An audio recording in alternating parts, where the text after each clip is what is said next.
Assalamualaikum warahmatullahi wabarakatuh. Innal hamdalillah nahmaduhu wa nasta'inuhu wa nastaghfiruh wa na'udzu billahi min shururi anfusina wa min sayyiati a'malina may yahdihillahu fala mudilla lahu wa may yudlil fala hadiyalah. Asyhadu an la ilaha illallah wahdahu la syarikalah wa asyhadu anna Muhammadan abduhu wa rasuluh. Allahumma sholli ala Muhammad wa ala alihi wa sahbihi ajmain. Amma ba'd. Faqala Allah Ta'ala fil Qur'anil Karim, a'udzu billahi minasy syaithanir rajim. Ya ayyuhalladzina amanu taqullaha wa kunu ma'as shadiqin. Wa qala Rasulullah sallallahu alaihi wasallam, ar-rajulu ala dini khalilihi falyanzur ahadukum man yukhalid. Shadaqallahul azim wa shadaqa rasulul karim wa nahnu ala dzalika minasyahidin wa syakirin. Segala puji dan syukur kita panjatkan kehadirat Allah Rabbul Izzati, Zat yang dengan kelembutan dan kasih sayangnya waktu demi waktu terus menerpa diri kita semua dengan nikmat-nikmatnya yang tiada terhitung banyaknya yang terus kita rasakan, sehingga tiada waktu sekejap pun kita dapat lepas dari ketergantungan dan juga kasih sayang Allah Subhanahu wa taala. Dan nikmat yang terbesar Allah hadirkan pada kita, yaitu nikmat iman dan Islam, yang hanya dengan iman dan Islamlah alhamdulillah kita dapat bermuwajahah thalabul ilmi di majelis yang dimuliakan Allah ini, di tempat yang dimuliakan oleh Allah ini. Kita berharap pada Allah Subhanahu wa taala yang kita diberikan keberkahan rahmatnya, dan diberikan ilmu yang bermanfaat. Allahumma anfa'na ma'alamtana wa alimna ma yanfa'una wa zidna ilman. Salawat dan salam semoga senantiasa tercurah dan terlimpah pada uswah kita Nabiullah Muhammad Rasulullah sallallahu alaihi wasallam, pada keluarga, sahabat dan pengikutnya yang setia hingga akhir zaman. Bapak-bapak dan ibu-ibu yang dirahmati oleh Allah Subhanahu wa taala, setelah kita menyelesaikan bahasan kita dalam tazkiyatun nafs ini, masih berkaitan dengan sarana-sarana jalan-jalan kita mendekatkan diri pada Allah, atau jalan-jalan bagaimana kita mendidik nafs jiwa kita agar kita menjadi diri yang qad aflaha man zakkaha. Beruntunglah orang yang senantiasa mensucikan jiwanya. Nah, satu lagi yang penting yang perlu kita pahami dalam upaya kita mendidik nafsu kita ini, seperti yang disampaikan dalam kitab Al-Azkar karya Imam An-Nawawi Nah, beliau menukil perkataan Ibrahim Al-Khawas rahimahullah. Nah, ini sepertinya udah pada hafal Bapak Ibu ini suka disairkan ada lagunya sering nasyidnya Nah, jadi disebutkan beliau mengatakan gini, dawaul qalbi khamsatun. Sesungguhnya penawar hati kalau ini tombol hati Nah, tombol hati itu penawar hati. Nah, jadi penawar hati karena hati ini terbolak-balik Nah, namanya juga qalb gitu Nah, hati ini juga Rasulullah SAW bersabda sesungguhnya iman di dalam hati salah seorang di antara kalian itu bisa usang seperti usangnya pakaian gitu.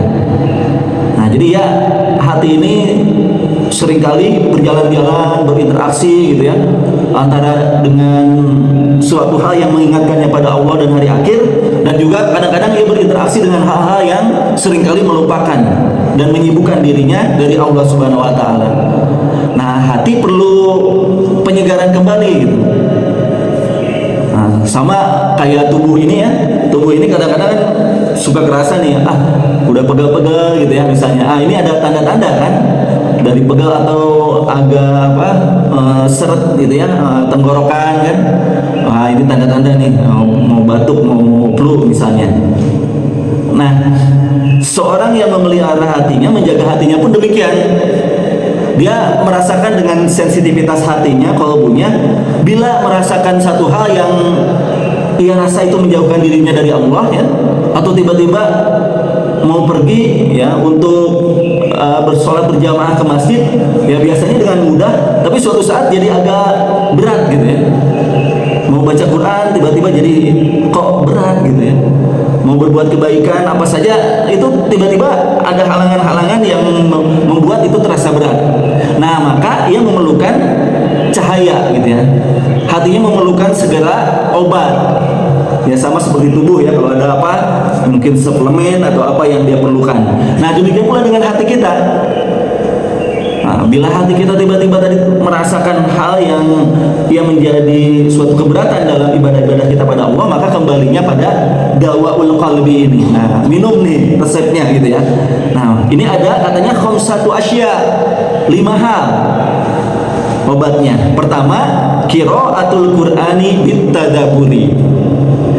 Membaca Al-Quran dengan bukan hanya membacanya tapi juga tadaburnya. Karena Al-Quran itu akan memberikan obat ya tak kala kita memahami kan makna-maknanya ya. Walaupun tanpa memahami maknanya, Al-Quran itu tetap memberikan fadilah-fadilahnya kepada hati kita. Nah, itu akan lebih baik lagi kalau dengan tadabur. Nah, ini sudah kita bahas alhamdulillah. Nah, terus wa kholaul batni, mengosongkan perut ya, maksudnya apa? Dengan saum. Insya Allah di pertemuan berikutnya kita bahas yang berkaitan dengan saum ini sarananya. Karena hikmah itu, kata ahli hikmah ya, tidak akan masuk kepada hati yang perutnya penuh, kenyang gitu ya. Nah, jadi dalam perut yang lapar itu terdapat makanan-makanan rohani sebetulnya gitu ya. Orang akan lebih peka hatinya gitu ya kan kepada hikmah-hikmah dari Allah Subhanahu wa taala. Nah, terus apa lagi? Wa qiyamul laili, dan qiyamul lail. Salat malam, wa tadarru indas sahur. Nah, terus apa lagi? Ia adalah berdoa ya. Nah, berdoa di waktu sahur. Nah, jadi itu pun bagian yang jadi jalan ya dalam mengobati hati kita. Nah, yang terakhir ini yang kita bahas pada hari ini. Ini satu bab yang juga penting yang seringkali kita abaikan, padahal itu sangat berpengaruh pada hati kita ya. Yaitu wa mujalasatus sholihin. Mujalatus sholihin itu adalah duduk membersamai orang-orang yang soleh gitu ya. Nah, jadi bab ini bab khusus dalam tazkiyatun nafs yang disebut dengan suhbah. Ya, suhbah itu bersahabat dengan orang-orang yang soleh gitu. Nah, mengapa ini menjadi suatu penting ya, suatu hal yang penting dalam tazkiyatun nafs ya, berteman dengan orang soleh. Nah, jadi bapak-bapak dan ibu-ibu yang dirahmati oleh Allah Subhanahu wa taala, Allah Subhanahu wa taala ya telah menjadikan jalan kedekatan kita pada Allah itu salah satunya dengan berteman dengan orang yang soleh ya. Nah, ini ada riwayat sahabat namanya Hanzalah. Nah, Hanzalah radhiyallahu an suatu saat ya merenung gitu ya. Karena apa? Nah, dia tergesa-gesa gitu ya mau bertemu dengan Rasulullah, di tengah jalan bertemu dengan Abu Bakar Siddiq radhiyallahu anhu. Hanzalah, ada apa denganmu? Ada apa denganmu? Gitu ya. Lalu Hanzalah mengatakan, aku telah munafik. Aku telah munafik, kata Hanzalah. Subhanallah gitu ya. Apa yang engkau maksud ya dengan mengatakan aku telah munafik? Nah, Hanzalah mengatakan begini, ya sahabatku, waktu aku berkumpul bersama Rasulullah SAW, lalu Rasulullah SAW menasihati kami, sehingga seolah-olah akhirat itu di depan mata. Di riwayat lain disebutkan juga, sehingga seolah-olah surga dan neraka itu aku lihat dengan mata kepalaku sendiri. Lalu aku menangis gitu ya, mencucurkan air mataku gitu. Karena apa? Terasa bahwa begitu dekatnya akhirat, dekatnya Allah. Nah, tapi tak kala aku pulang, ya aku pulang ke rumah, lalu di rumah mulailah aku sibuk dengan urusan-urusan keluargaku gitu ya. Dunia aku mulai berinteraksi dengan orang-orang, dan di sana aku merasakan hati yang berbeda gitu. Hati yang berbeda waktu aku berada bermajelis bersama Rasulullah SAW. Nah, sehingga itulah yang menyebabkan aku mengatakan ini kemunafikan. Kenapa hatiku berbeda antara waktu bersama Rasulullah SAW dan tak kala aku berada kembali gitu ya kepada lingkungan gitu duniaku. Nah, apa yang dikatakan oleh Abu Bakar Siddiq radhiyallahu anhu, wah Hanjolah, itu pun yang aku rasakan. Maka aku ingin tahu gitu, sehingga Abu Bakar Siddiq radhiyallahu anhu juga mengikuti Hanzalah yang ingin menanyakan hal ini kepada Rasulullah sallallahu alaihi wasallam. Nah, dari sini ini menjelaskan kepada kita gitu ya, bahwa ternyata bi'ah lingkungan ya, atau as-shalihun, apalagi Nabi Muhammad sallallahu alaihi wasallam ya, berdekatan dengannya itu membawa pengaruh kepada diri dalam pengingatannya terhadap hari akhir ya, terhadap kecintaannya kepada Allah Subhanahu wa taala. Nah, inilah yang menyebabkan suhbah atau mujalasah, duduk bersama orang-orang yang soleh itu adalah satu hal perkara yang sangat penting dalam pendidikan hati. Yang dulu para ulama pun demikian ya. Jadi kadang-kadang kalau misalnya hatinya sedang kesat, para ulama sendiri gitu ya, para salafus soleh itu mendatangi ulama yang lainnya gitu untuk minta nasihat cepat-cepat. Jadi tidak berlama-lama, membiarkan kalau hatinya sedang kesat gitu, datang kepada sahabatnya atau ulama yang lain dan minta nasihat. Dan mereka berkata, belum memberikan nasihat saja ya, tak kala berjumpa dengan orang-orang soleh, hatinya telah kembali ya, tersegarkan ya, tercahayai gitu. Nah, itu yang menjadi suatu hal ya, perenungan bagi kita agar apa? Agar menemukan teman-teman, sahabat-sahabat yang ia mengingatkan kita kepada Allah Subhanahu wa taala dan hari akhir. Nah, inilah yang disebut dengan dia bersahabat atau suhbah ya. Nah, Bapak-bapak dan Ibu-ibu yang dirahmati oleh Allah Subhanahu wa taala, satu kisah lagi juga ya yang penting, yang menunjukkan kepada kita betapa pentingnya kita menemukan sahabat-sahabat yang mengingatkan kita pada Allah Subhanahu wa taala. Nah, ini kisahnya kan, ini kisah dari Abu Sa'id Sa'ad bin Malik bin Sin'an Al-Khudri radhiyallahu an. Ini dari Rasulullah SAW. Nah, ini juga kisahnya pasti bapak-bapak dan ibu-ibu sering dengar ya, tentang orang yang taubat ya. Nah, jadi seseorang yang taubat ya, itu sampai dia sebelum taubat itu membunuh 99 jiwa. Ini sering sekali disampaikan oleh para guru kita ya. Nah, jadi sudah membunuh 99 orang ya. Nah, lalu ia berjalan ya, karena bertaubat mencari nasihat kan ya. Nah, ia mencari nasihat, mencari suatu fatwa gitu ya, pendapat dari orang-orang soleh. Akhirnya bertemu dengan seorang rahib saat itu. Nah, tak kala bertemu, dia bertanya kan, ya, apakah Allah akan menerima taubatku? Aku telah membunuh 99 orang. Wah, rahib itu mengatakan, wah, Allah tidak akan menerima taubatmu gitu ya. Ya, namanya juga membunuh gitu ya, mendengar itu langsung dibunuh rahib itu gitu ya. Sehingga akhirnya ia membunuh sampai 100 ya, 100 orang. Akhirnya ia pergi lagi kan, ya, pergi lagi nyari dan bertemu lagi dengan seorang rahib. Nah, meminta nasihat kepada rahib tadi lagi ya. Aku telah membunuh 100 orang.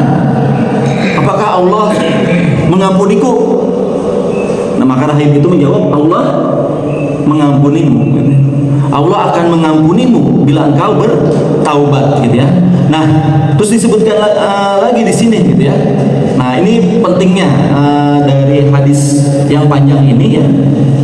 Nah, nasihat dari rahib atau orang soleh ini, dia mengatakan gini, ya, masih terima, dan siapakah yang akan menghalangi antara dirinya dengan taubat?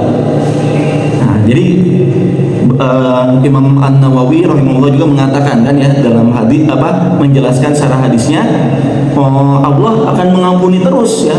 Tak kalah seorang bahkan kalaupun 1000 kali dia mengulanginya lalu dia bertaubat lagi, taubatnya pun diterima lagi oleh Allah Subhanahu wa taala. Jadi tidak ada yang menghalangi antara dirinya dengan taubat. Nah, tapi ada satu hal yang ia nasihatkan, Rahim ini nasihatkan.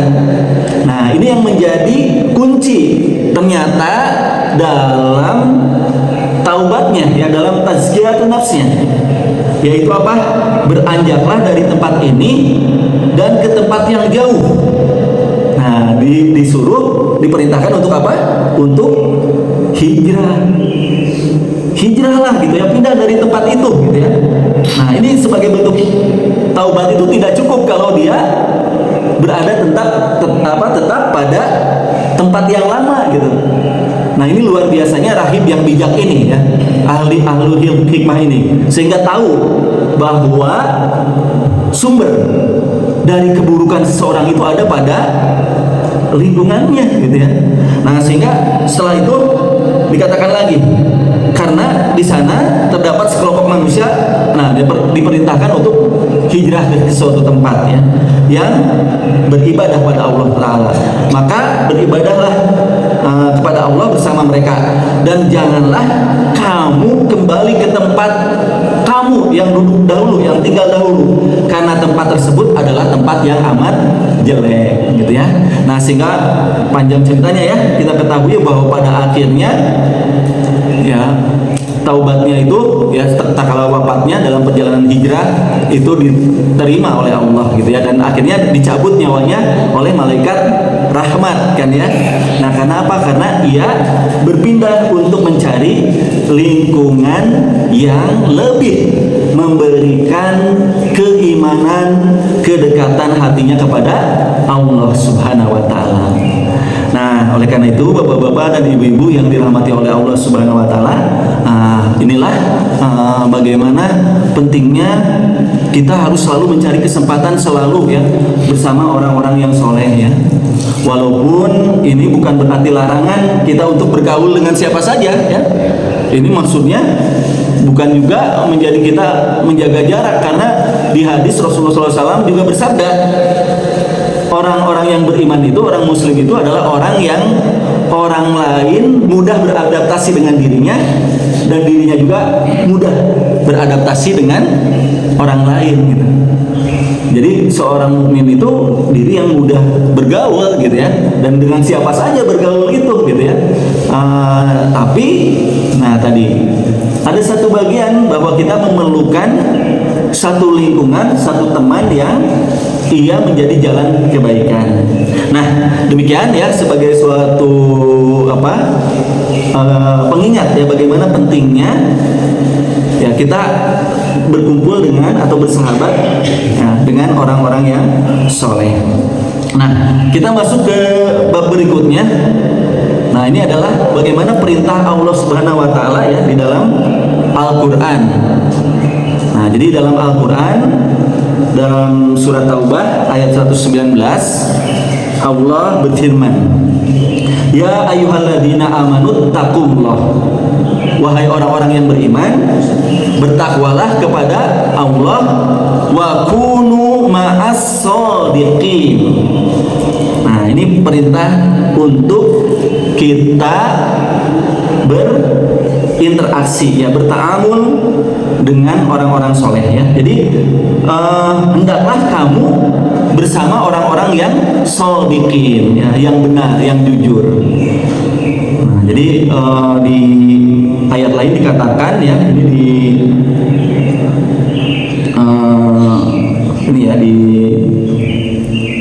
surat Al-Kahfi ya ayat 28. Ini perintah Allah juga agar kita ya memilih lingkungan yang mendekatkan diri pada Allah, walaupun itu dianggap seperti Rasulullah SAW ya. Jadi ini asbabun nuzul dari ayat ini namanya ya, dahulu ada Umayyah bin Khalaf al-Jamhi. Nah, Umayyah ini menyuruh ya Nabi Muhammad SAW untuk apa? Untuk meninggalkan sahabat-sahabat yang lain gitu. Karena apa? Dianggap miskin dan bukan level. Jadi Umayyah bin Khalaf Al-Juhani kesini bersama kami ya Rasulullah gitu ya. Nah tapi tinggalkan itu sahabat-sahabatmu yang tadi ya, yang bukan, kalau ini levelnya gitu ya. Nah jadi dengan itu Allah Subhanahu Wa Taala menurunkan ayat ini ya. Ayat ini berbunyi wasbir nafsaka ma'al ladina yad'una rabbahum bil ghadawati wal asyi.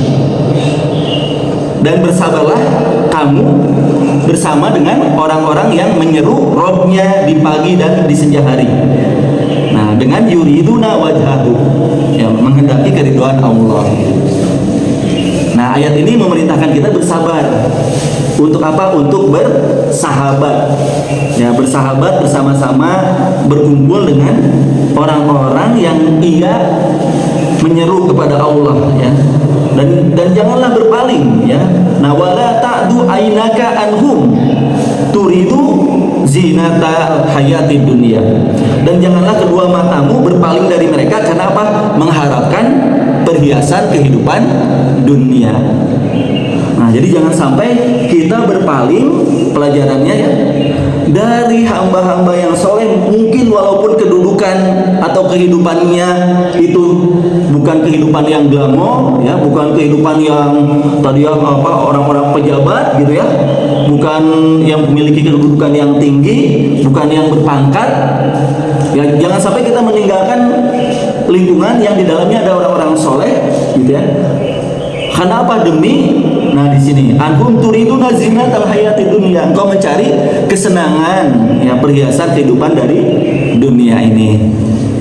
Nah, wala tuti' man aghfalna qalbahu an dzikrina wattaba' hawahu wa kana amruhu furqan gitu ya. Nah, dan janganlah kedua matamu berpaling tadi ya dari mereka karena mengharapkan perhiasan kehidupan di dunia ini, dan janganlah kamu mengikuti orang yang hatinya telah kami lalaikan dari mengingat kami gitu, serta menuruti hawa nafsunya dan adalah keadaannya itu melewati batas. Nah, itu jadi perintah dari Allah Subhanahu Wa Taala pada kita untuk mencari sahabat yang soleh gitu ya. Nah, sehingga itu dalam Al-Quran ya. Nah, di hadis dijelaskan lagi ya, Rasulullah SAW menjelaskan ini dalam hadis riwayat Abu Dawud, ar-rajulu ala dini khalilihi, seorang itu mengikuti din, tabiat ya, nah dari temannya, kawan dekatnya. Nah, oleh karena itu, fal yandur ahadukum man yukhalilu. Nah, maka hendaknya seorang di antara kalian memperhatikan siapa yang dia jadikan kawan dekatnya. Nah, jadi itu ya juga hadis Rasulullah SAW yang memperkuat dan juga menjelaskan bagaimana pentingnya ya mencari kawan yang tadi ya bersama dalam keimanan ya. Karena kan sekarang bersahabat itu ya sangat banyak ya motifnya kan. Ya, sekarang banyak hal-hal yang mudah menyebabkan munculnya sekarang kan komunitas-komunitas kan ya. Ya karena suatu hobi apapun lah ya. Karena ada yang hobinya apa? Hobi mancing kan gitu ya. Ada kan ya komunitasnya, komunitas pemancing gitu ya. Nah, itu ada gitu ya. Banyak hal kayak ada yang suka apa? Motor gede gitu ya, moge kan gitu. Ya karena kesamaan hobi mereka akhirnya berkumpul ya, membuat komunitas. Nah, di situ komunitas pasti kan orang-orang itu akan berkumpul sesuai dengan kesukaan-kesukaannya gitu kan ya. Nah, ada yang juga bahkan sekarang kan karena makan buburnya apa? Makan bubur diaduk gitu ya. Kan ada yang makan bubur itu ada yang diaduk, ada yang tidak diaduk ya. Itu sekarang ada komunitasnya kan? Ya, komunitas kalau makan bubur diaduk gitu ya. Itu ada komunitasnya banyak gitu ya. Nah, itu banyak sekali komunitas yang tadi berdasarkan kesamaan tujuan ya. Ada yang kalau makan bakso, ya, komunitas kalau makan bakso, baksonya diakhirkan gitu ya.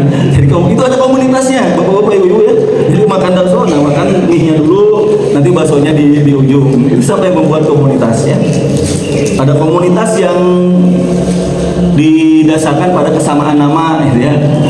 Namanya jadi apa, Asep Sedunia, nah itu luar biasa ya. Nah itu jadi karena hal-hal itu orang bisa bersatu gitu ya, berkumpul. Nah hati-hati, di antara banyaknya persahabatan itu nanti akan membawa penyesalan di yaumil akhir kelak.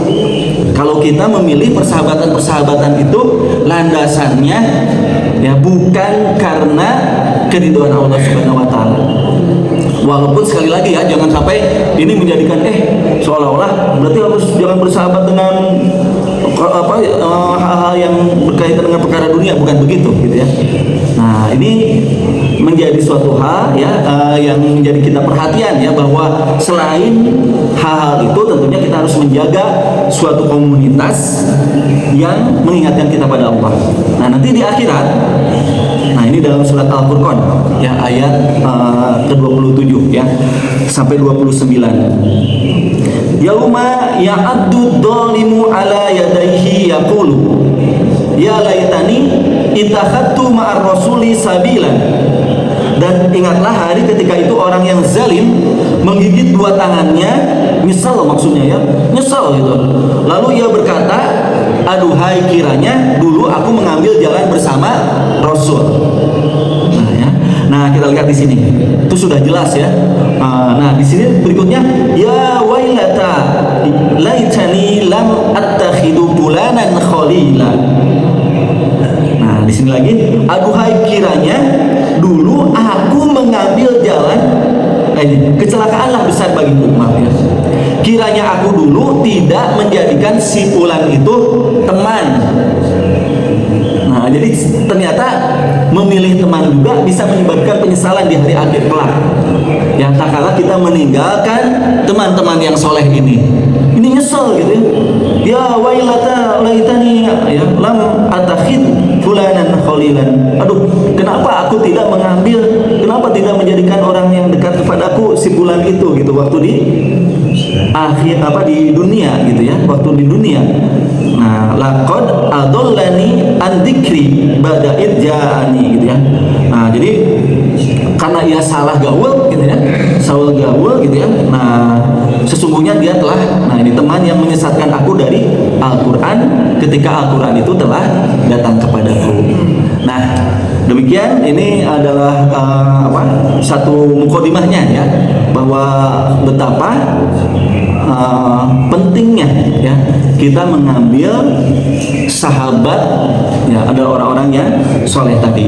Nah berikutnya ya kita kepada manfaatnya ya. Nah, jadi manfaat dari bagaimana kita berteman dengan orang-orang yang soleh ya. Nah bapak-bapak dan ibu-ibu yang dirahmati oleh Allah Subhanahu wa taala,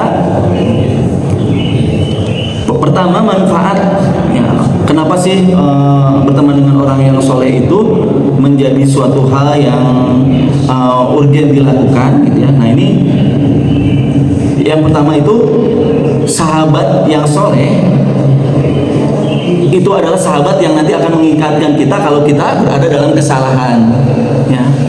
Nah jadi pentingnya sahabat yang soleh itu, sahabat yang berilmu itu juga adalah meluruskan gitu ya, hal-hal yang barangkali kalau kita pada diri sendiri itu kan kadang-kadang kita salah membaca gitu ya. Nah tapi kalau kita ngumpul dengan orang-orang yang soleh itu jadi diingatkan. Nah ini contohnya, ini ada seorang sahabat ya. Nah ini kisah kan Rasulullah SAW itu waktu sahabat hijrah ke Madinah itu dipersaudarakan ya, jadi sahabat itu dipersaudarakan antara Ansor dan Muhajirin. Nah jadi pentingnya juga persahabatan atau persaudaraan sesama muslim. Jadi program yang dilakukan oleh Rasulullah SAW tak kala mendirikan ya suatu masyarakat Madinah saat itu, selain mendirikan masjid juga sahabat dipersaudarakan satu sama lain. Nah salah satunya itu dipersaudarakanlah ya Abu Darda dan Salman. Abu Darda dan Salman dipersaudarakan. Nah setelah dipersaudarakan, nah ini riwayatnya dari Abu Juhaifah Wahab bin Abdullah. Nabi SAW pernah mempersaudarakan ya Salman dan Abu Darda. Nah lalu Salman bertandang ziarah ke rumah Abu Darda.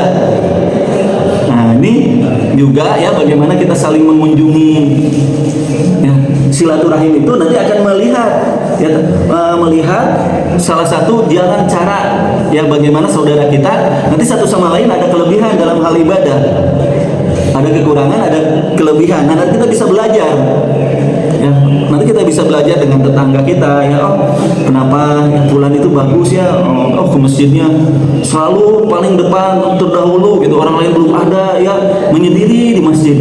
Apakah kita nggak iri gitu ya, nggak melihat oh saudara kita masya Allah gitu, Allah telah memberikan keimanan sehingga hadir mendahului yang lain. Nah ingin tahu kan, akhirnya apa, berkunjung gitu ya, tanyakan oh, kenapa sih gitu, kenapa yang membuat dia.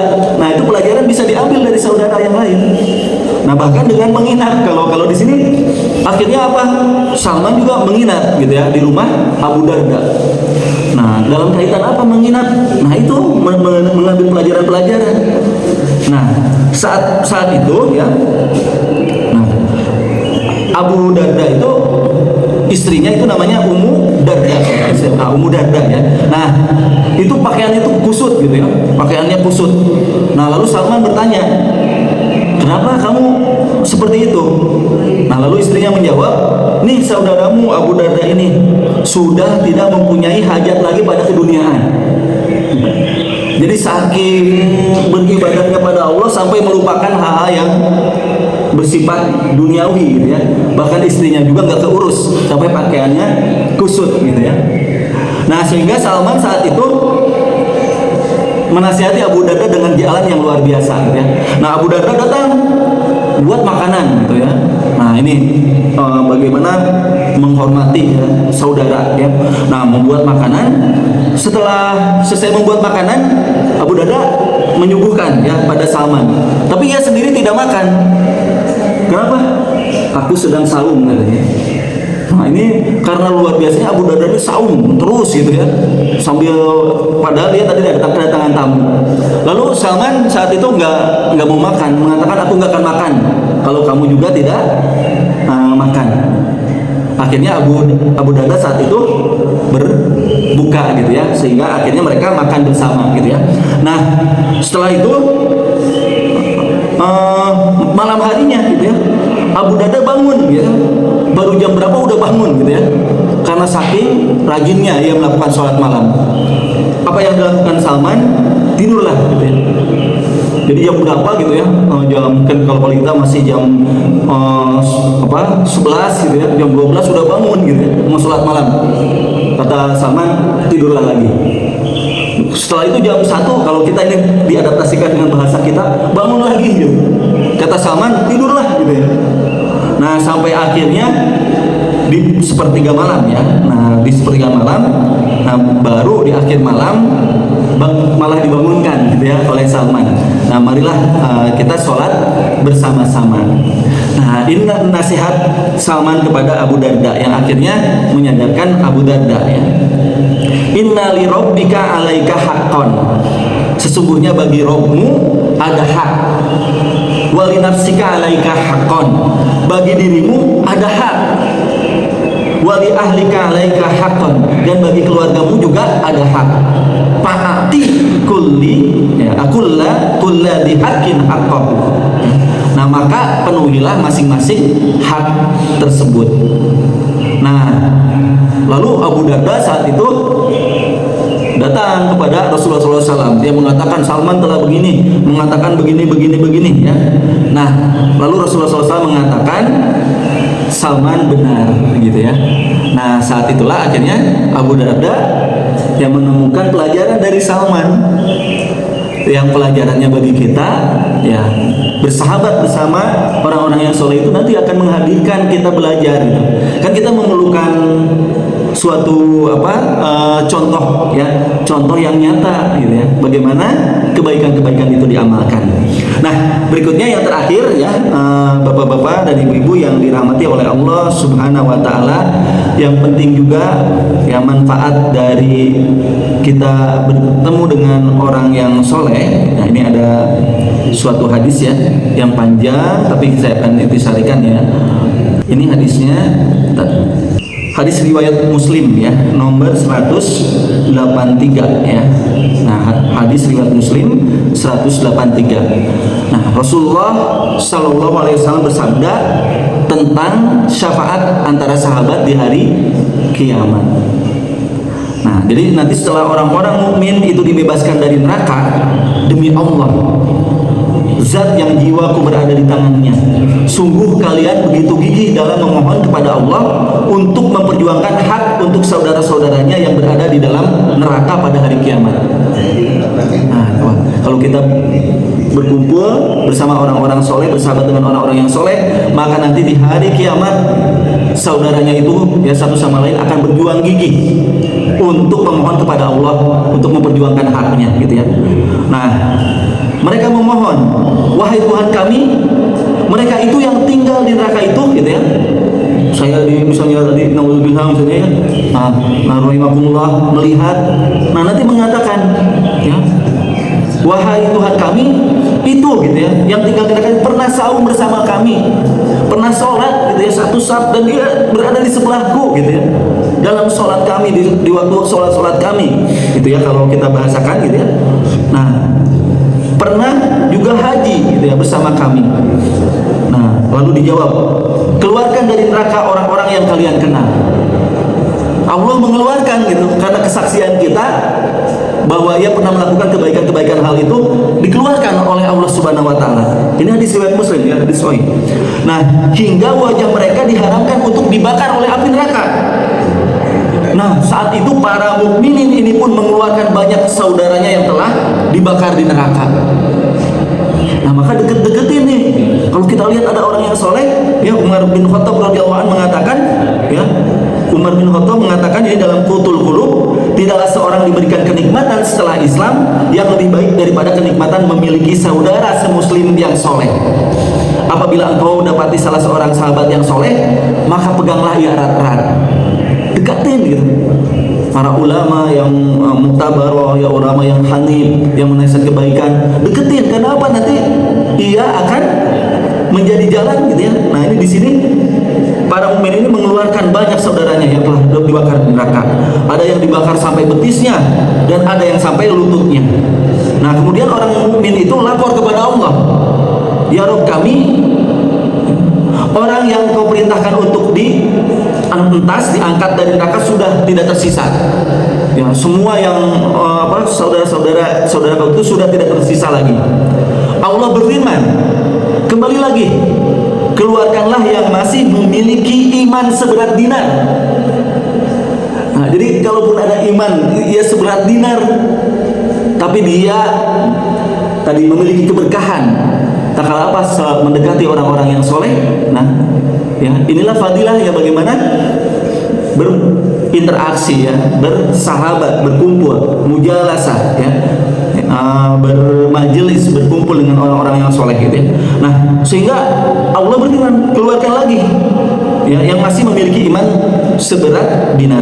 Nah, maka dikeluarkanlah orang mukmin banyak sekali yang disiksa di neraka. Kemudian mereka melapor, wahai Rabb kami tidak meninggalkan seorang pun orang yang kau perintahkan untuk diangkat lagi dari neraka. Nah, oleh karena itu, bapak-bapak dan ibu-ibu yang dirahmati oleh Allah Subhanahu wa taala, yang mudah-mudahan ini menjadi nasihat bagi kita semua, ya, bahwa obat hati, ya, salah satu jalan kita untuk mendidik hati kita, ya, dari kelupaan, kelalaian kita kepada Allah, ya, dari kesibukan-kesibukan kita yang melupakan kita pada Allah, ya, dari urusan-urusan dunia, permasalahan-permasalahan yang sering kali membuat kita jauh dari Allah. Salah satu jalannya, obatnya adalah kita bermajelis, berkumpul, ya, mendapatkan saling wa tawassaw bil haq wa tawassaw bis sabr, itu sesama mukmin, sesama kaum muslimin. Nah, ini suatu program, jadi harus diprogramkan oleh kita semua gitu ya. Seminggu ini misalnya silaturahim. Nah ya, harus selalu dipadatkan silaturahimnya. Nah, demikian pula masjid nih ya. Nah, jadi setelah sholat ya, ataupun setelah majelis taklim. Nah, ini ataupun ya dalam kaitan aktivitasnya, ini menjadi suatu silaturahim yang sebetulnya ada keberkahan di dalamnya ya, ada ukhuwah Islamiyah di dalamnya, dan ada cahaya-cahaya ya yang disebutkan oleh para salafus soleh ya. Nah, jadi menemui orang soleh ya, menemui orang-orang yang soleh itu akan mengkilatkan, yang memberikan cahaya kepada hati kita. Nah, demikian apa yang bisa saya sampaikan ya. Barangkali ada hal-hal yang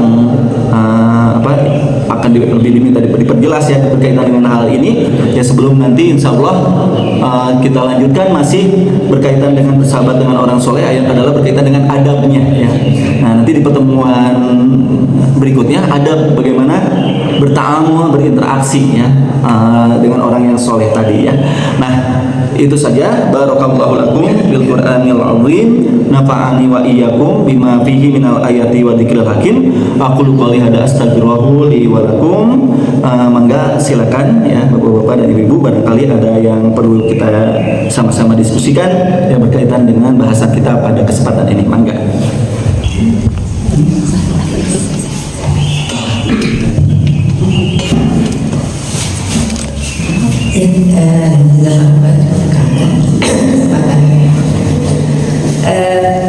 Pertama, saya tertarik pada cara berkomunikasi Ummu Darda dengan Salman ya. Apakah memang pada waktu itu kalau saya bayangkan itu kan mereka tuh yang saya tahu ada di balik tabir gitu ya, atau memang sedekat itu gitu ya, bisa berbincang, bisa curhat lah gitu. Itu kan perempuan dan laki-laki gitu ya, seperti apa. Jadi penasaran. Yang pertama, jadi bagaimana? Apa karena mereka dipersaudarakan menjadi sedekat gitu sehingga istrinya pun bisa cerita pada suami orang lain gitu ya. Yang pertama kan. Yang kedua,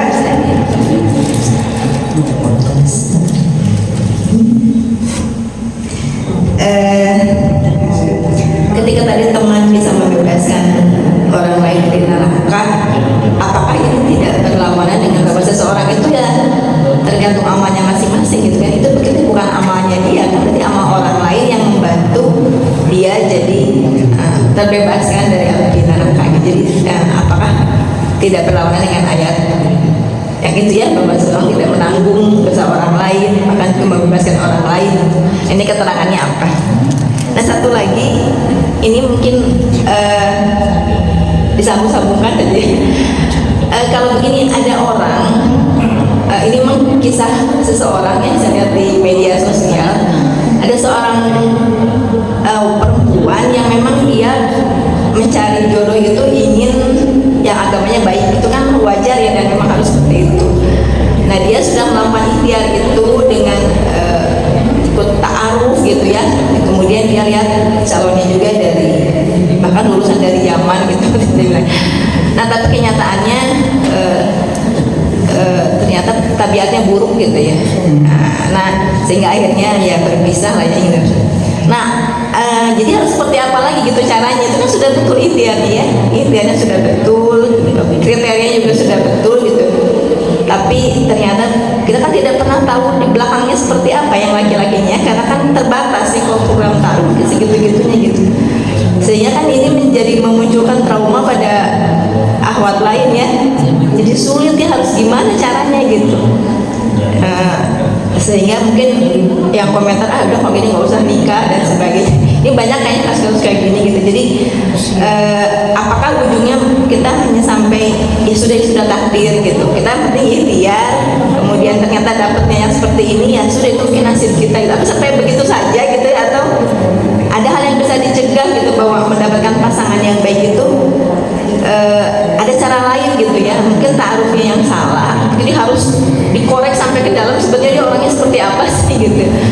Karena ternyata tidak cukup kalau hanya melihat oh dia dari pesantren misalnya, atau dia dari apa gitu. Nah itu yang ini sempat ramai ya, dan saya juga jadi bingung, kasihan juga ya kalau ini jadi mencitrakan negatif apa itu ta'aruf gitu, jadi mencitrakan negatif juga lulusan pesantren dan sebagainya gitu. Itu mungkin yang jazakallahu khair. Bismillahirrahmanirrahim. Ya, syukron wa jazakillah khairan katsiran atas pertanyaannya ya. Mudah-mudahan menjadi amal soleh dan mudah-mudahan Allah Subhanahu wa taala yang mengkaruniakan hikmah kepada kita semua, pelajaran yang lebih banyak ya dari kita berdiskusi ini ya, dari pertanyaan-pertanyaan ini. Nah, ada 3 pertanyaan yang ini memang sangat sering kita alami ya dalam hidup ya. Nah, ini pertama berkaitan dengan bagaimana bisa sedekat itu gitu ya, apa boleh gitu ya, maksudnya kok boleh sedekat itu ya, sampai sahabat itu tadi Abu Darda dan Salman ya, interaksinya udah kayak lebih-lebih dari saudara nasab ya, gitu ya. Nah, itulah persaudaraan karena iman. Innama mu'minuna ikhwatun. Ya, sesungguhnya orang-orang yang iman itu bersaudara. Nah, dalam ayat lain kan Allah Subhanahu wa taala sungguh akan menjadikan antara hamba-hamba Allah yang beriman itu budan, rasa cinta. Dan cinta itu tidak dibuat-buat. Ya sama tadi kalau orang yang di jalan ya, ada yang pakai Vespa, ya, terus mogok Vespanya kan, tiba-tiba ada lagi yang pakai Vespa, itu tanpa dibuat-buat, tanpa diminta-minta, tiba-tiba langsung gitu ya, minggir. Wah, ada apa akhi? Bukan akhi ya kalau ini apa bro gitu kan, langsung pikir, oh ada apa bro gitu kan ya, oh ini saya ini, oh ini enggak, sampai di step gitu kan, sampai di, padahal nggak kena ya. Orang mana dari di situ baru nanya kan, itu terkenal dia oh akrab itu, oh di mana lagi, oh di dia, sampai oh oke main itu pada dulu gitu ya. Itu tanpa dipaksakan, persaudaraan itu akan muncul dengan indahnya, dengan sendirinya. Keimanan itu memang akan melahirkan ya kan, salah satu kelezatan kemanisan iman itu adalah kecintaannya kepada saudaranya. La yu'minu ahadukum hatta yuhibba li akhihi ma yuhibba li nafsihi.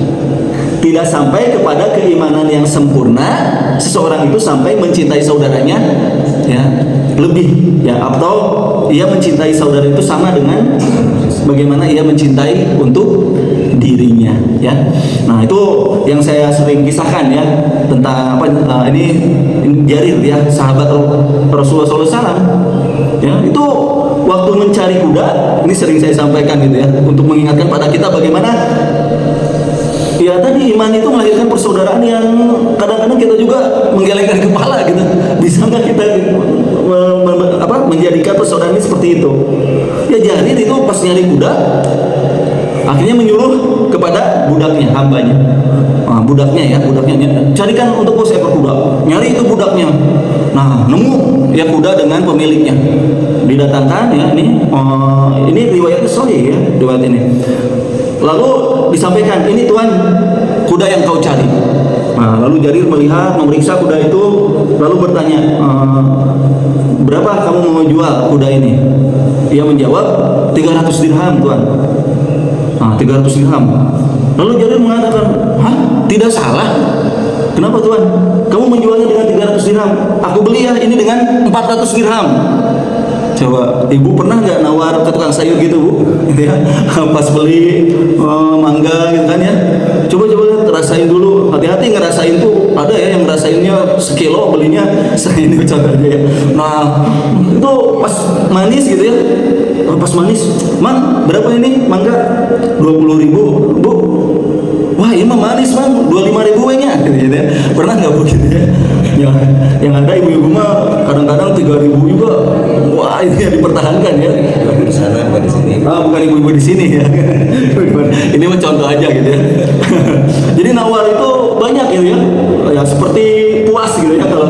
Nah, ternyata sahabat Jarir itu menawarnya sampai mengatakan 400 dirham. Nah, gitu ya. 400 dirham. Lalu akhirnya gimana? Si penjualnya gembira kan? Nah, gembira. Baru aja mau gitu, Jarir lihat lagi. Nanti dulu. Jarir melihat ada kelebihan lagi dari kudanya. Maaf ini 400 dirham juga kurang gitu ya. 500 dirham gitu ya. Coba di riwayat itu akhirnya dibeli sampai 800 dirham. Pulang gitu ya. Ya, bahagia tuh ya. Nah, yang ininya budaknya ini. Pada Jarir nanya, Tuan ada apa dengan Tuan? Kenapa? Engkau membeli yang ditawarkan kepadamu 300 dirham dengan harga 800 dirham. Ada apa dengan Tuhan gitu ya? Sadar gak kalau kita mah gitu ya? Ini sadar gak? Apa kata Jarir? Wallahi, demi Allah, baitu Rasulullah SAW. Aku telah berbaiat kepada Rasulullah SAW linushi kulil muslimin, agar aku berbuat tulus cinta ikhlas kepada saudaraku. Nah, jadi apa yang aku nilai itu baik bagi diriku ya, kalau aku menakar itu 800 dirham ya, haram bagiku untuk menilai itu lebih rendah untuk saudaraku gitu.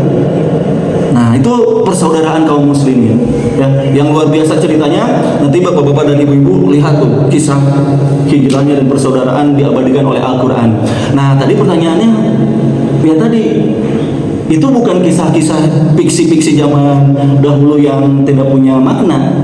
Nah, tapi itu ada pelajaran. Berarti kita pun ya, kalau menginginkan hati yang dekat pada Allah, carilah memang begitu. Bersaudara itu seperti itu. Apalagi tetangga itu lebih kekhususan lagi kan ya. Nanti persaudaraan itu bertingkat, ada nasab, ada karena bertetangga. Nah, jadi sudah tidak ada apa? Ya itu karena iman.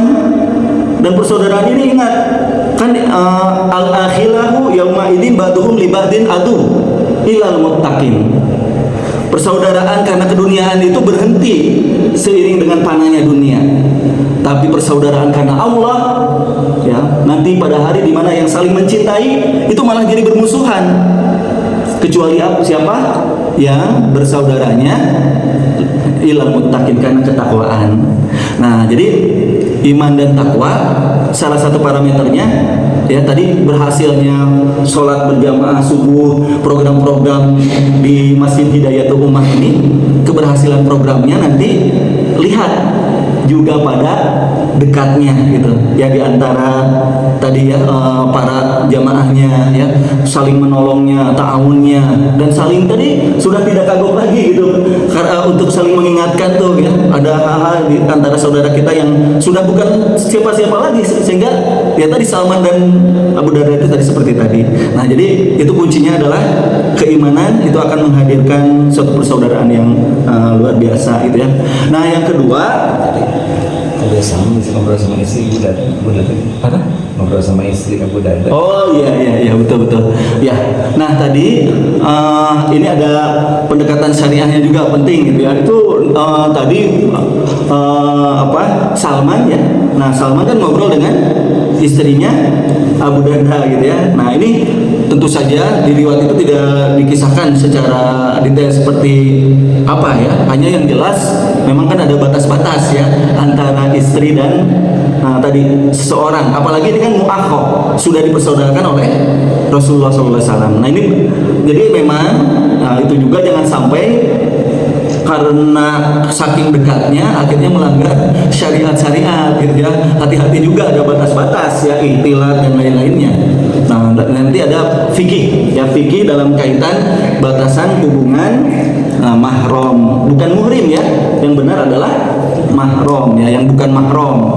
Nah, tentu saja ada teman, ada sahabat, dan yang paling penting ada izin ya, biidni ya, izin dari suaminya ya. Dalam kaitan juga tentu saja bukan berarti ikhtilat yang berduaan gitu ya.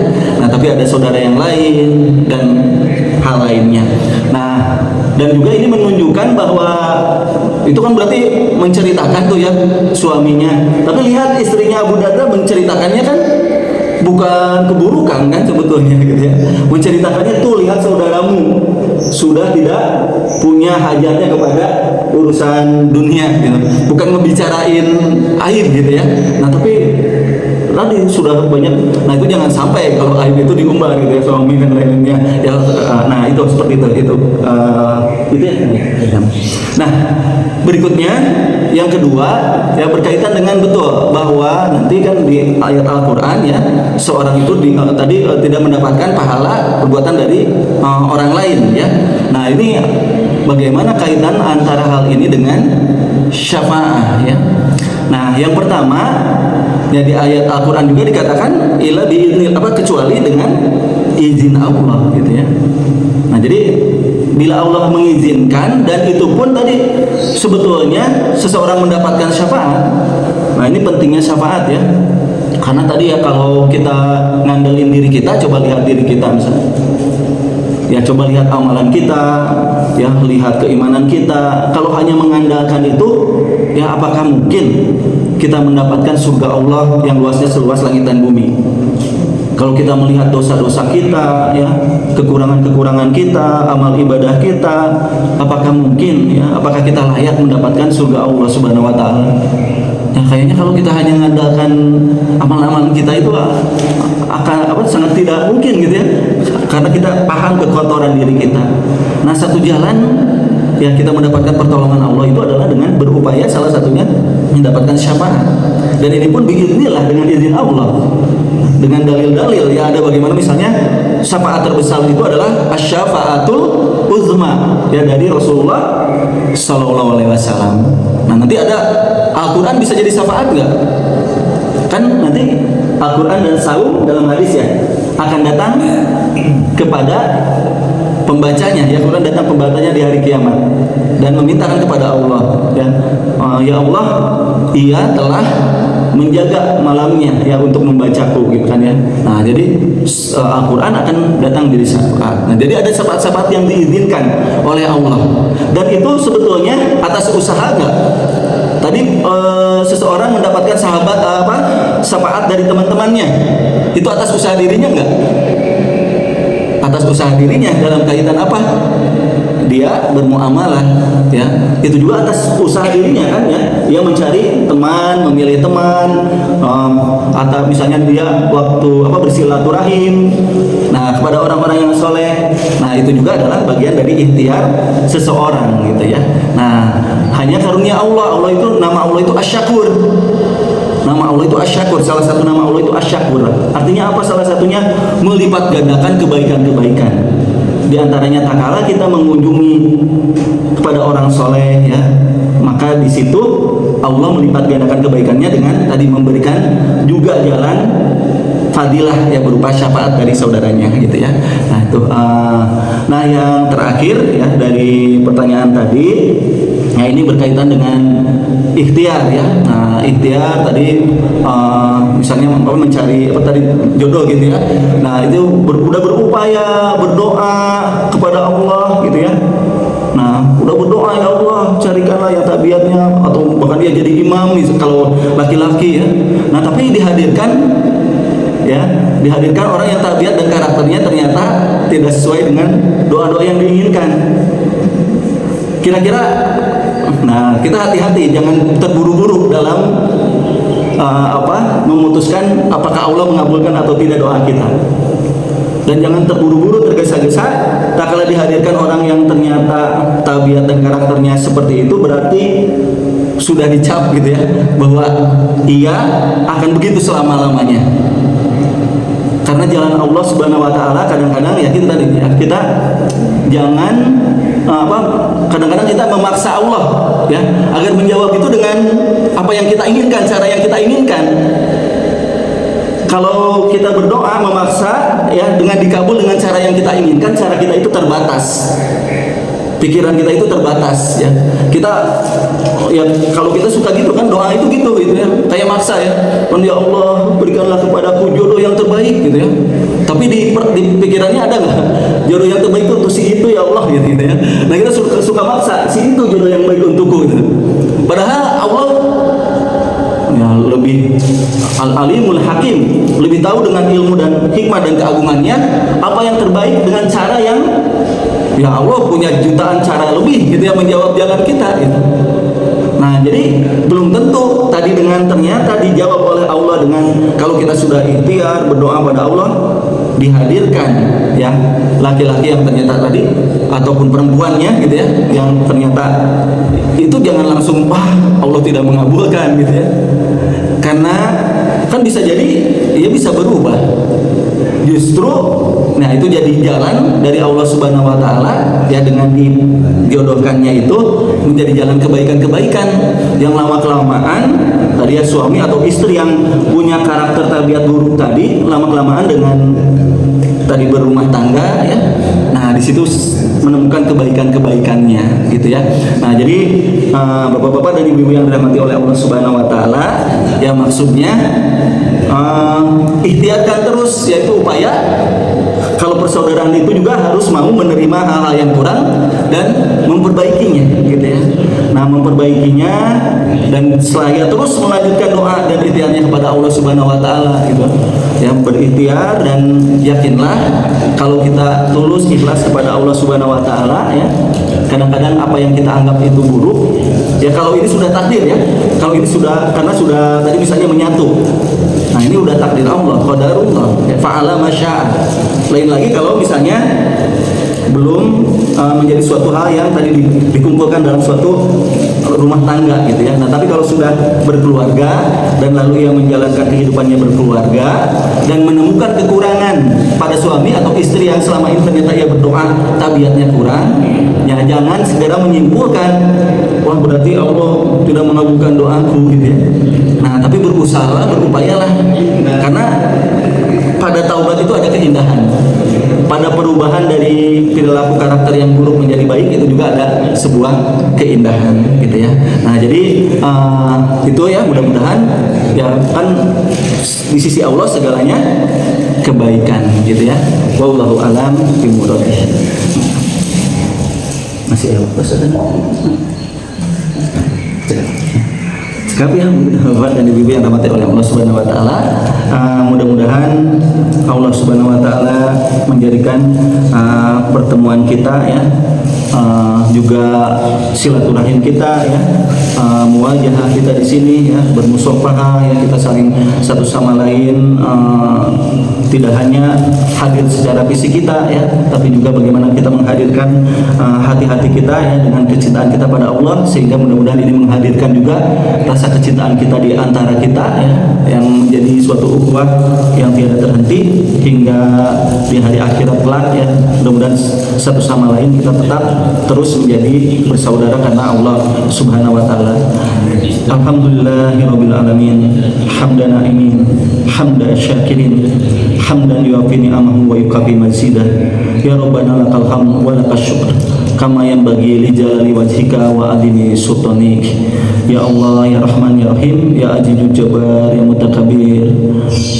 Allah, la nuhsi sana'an alaika anta kama asnaita ala nafsika. Ya Allah, Allahumma anta rabbi la ilaha illa anta khalaqtani wa ana abduka ala ahdika wa wa'dika mastata'tu a'udzu bika min syarri ma sanatu abu laka bi nikmatika alayya wa abu laka bi dambi faghfirli fa innahu la yaghfiru dzunuba illa anta. Ya Allah, Allahumma inna nas'aluka mahabbaka wa hubba ma yuhibbuka wa amalan ladzi yuballighuni hubbaka.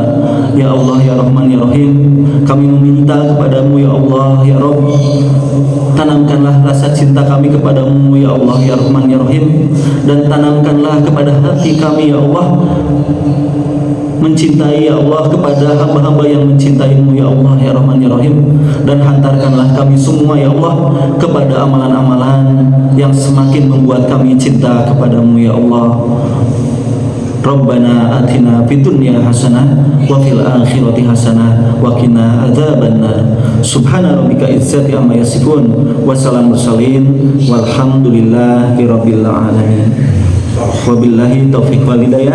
Assalamualaikum warahmatullahi wabarakatuh.